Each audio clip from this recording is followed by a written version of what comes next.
Ja, 16 jaar lang heeft hij naar dat moment toegeleefd. Het moment dat AZ kampioen van Nederland zou worden. En dat is gebeurd en daarom is hij vanavond de gast. De voorzitter en eigenaar van de club, Dirk Scheringa. Helemaal geweldig werd het voor de fans toen voorzitter Scheringa zich kort meldde op het Waagplein. Ik heb 3 veiligheidsmensen om me heen die mij proberen te beschermen. En dat lukt niet als er een mevrouw u wil... En eens spontaan. En wat leuk is, die mevrouw was net in de studio bij Hollandsport. Ik heb gevraagd hoe ze heette. Joke Baars, hartstikke leuk. Nou, we hebben een verrassing voor u. Daar zit ze. Heel mooi. Ik heb gezegd, we gaan vanaf nu, op dit moment, ons focussen op de wedstrijd. We zijn geen feestclub, we zijn een sportvereniging. En we gaan nu focussen op Ajax, de volgende wedstrijd. We moeten punten halen. En dan zegt u gewoon, ik verbied het. Ik verbied het. En zo'n man bent u ook? Nou, ze wilden gewoon een kok regelen. Voor het eten zo. Ik zeg, we regelen niks in kok. Als we wel kampioen worden, dan halen we bij de Chinezen de afval Chinees. En dan eten we spontaan Chinees. Nou, u pakt uit, zeg. Nou, maar op een gegeven moment moet je oppassen. Zo kan u ook de renteverlaging opzetten. Dat je niet de hele week bezig bent met het regelen van feesten. Ik blijf. Ja. Ja. Louis is een hele warme man. En ja, dit ging zo dat wij met veel pijn en verdriet woensdag hadden besloten... nou, we kunnen beter uit elkaar gaan. Wij hebben liever dat je blijft. Maar als het publiek met witte zakdoekjes gaat zwaaien... dan is het een moment dat het niet meer houdbaar is. Als het gaat om allerlei sterren van AZ, ja, daar wordt ook aan getrokken. Ja, ja. Bent u dan degene die zegt, nou, dat kan me niet schelen wat het kost... maar die El Hamdoui, die houden we? Nou, ik neem wel de eindbeslissingen, maar je moet ook verstandig zijn. Stel, Barcelona komt en dan kan bij Barcelona 4 keer zoveel verdienen. Ja? En het is zijn droom. Dan kun je die jongen niet tegenhouden. Je hebt een bepaalde rangorde in je team... en je moet de spelers ook gelijkwaardig behandelen. Je kunt niet de ene speler 10 keer zoveel laten verdienen dan de andere. Tenzij die 10 keer zo goed speelt. Nee, dan krijg je onrust in de kleedkamer. U gaat nou Champions League spelen, hè? Heerlijk, hè? Ja, nou, tenzij er al heel snel uitgeknikkerd wordt. Nee, als je teletext ziet, dan zie je AZ, CL. Goh, man. Jan Kees de Jager, u bent nu ook eventjes plaatsvervangend minister van Financiën, hè? Ja, deze week inderdaad ook. Ja, want dat is omdat Wouter Bos vader is geworden. Ja. Over omvallen gesproken, dan zijn we al een beetje bij de successierechten, hè? Ja. Ja. Ja. Goed.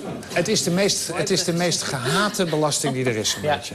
De afgelopen 10, 15 jaar is er niks aan gedaan. Zijn die tarieven maar op 68% blijven staan. Eigenlijk achtereenvolgende, heel veel kabinetten is het maar gewoon zo gebleven. Straks in het nieuwe plan betalen nog maar 500 partners in heel Nederland per jaar de nieuwe belasting. De rest is vrijgesteld. Kinderen moeten wel betalen. Straks betaalt 25% van de kinderen die nu ieder jaar moeten betalen... straks ook niks meer. En de kinderen die overblijven betalen over het algemeen minder. Want het maximale tarief voor kinderen gaat naar 20%. Als je geen kinderen hebt en je wilt het aan je goede vriendin nalaten... dan blijft datzelfde hoge... Nee, dat gaat naar maximaal 40%. Dat zakt ook. Ja. Het kost honderden miljoenen euro's, de schatkist. Waar komt dat geld vandaan? Grotendeels degene waar de grootste opbrengst vandaan komt om die verlaging te financieren...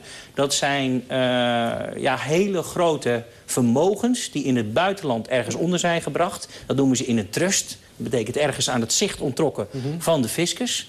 En dat trekken we voortaan in de belastingheffing in Nederland... zodat daar ook vermogensbelasting en successiebelasting over wordt betaald. Er kan dus zoveel worden gevonden, honderden miljoenen euro's...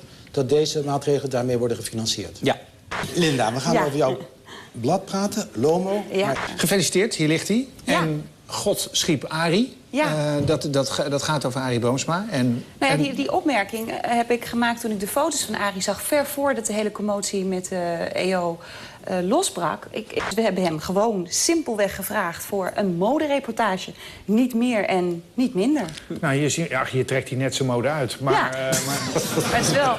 De officiële verklaring van de EO is dat ze ontstemd waren over het feit... dat Arie voor deze fotoshoot geen toestemming heeft gevraagd. Arie heeft wel vaker bijvoorbeeld in Linda Magazine gestaan... en in diverse andere bladen waar hij volgens mij ook geen toestemming voor gevraagd heeft. Dus ik kan me niet aan de indruk onttrekken dat het iets te maken heeft met de titel van het blad. Arie schrijft in een verhaal bij deze foto's dat hij de diepe overtuiging heeft... dat God van alle mensen houdt, ja. Dus ook van homo's. En ik denk dat hij binnen de EO tegen een groep mensen aanbotst die daar anders over denken. Ja. Aan de emancipatie van de homo heb je ook bijgedragen, al een jaar of 8 geleden... in het programma Love Letters, door een tv-homohuwelijk af te sluiten. Ja. Ik heb dit blad helemaal niet gemaakt met het idee dat ik mijn steentje bij wil dragen aan de homo-emancipatie. Ik wilde gewoon een leuk mannenblad maken. In het programma Radar van onze collega's van de TROS is veel aandacht besteed aan de leningen die DSB verstrekt tegen een laag tarief aanvankelijk. En daarna komen mensen in moeilijkheden. Wij hebben ongeveer, denk ik, 300.000 nieuwe klanten per jaar. Daar kan best eens iets fout gaan. Wij hebben hier altijd heel gezond hebben wij hypotheken verstrekt. Als wij zelf kijken, hebben wij maar 0,1% achterstand. Dus wij schrijven per jaar minimaal af. En wat ook nog een heel belangrijk feit is, want ik ga maar even terug naar de feiten. Vorig jaar hebben wij in totaal 2 mensen executie gedaan. Het kan natuurlijk nog slecht aflopen wanneer de economische crisis zich verscherpt. Nou, en van alle banken, zegt men, is bij u zijn de meest problematische hypotheken. Maar dat is dus geen juiste beeldvorming.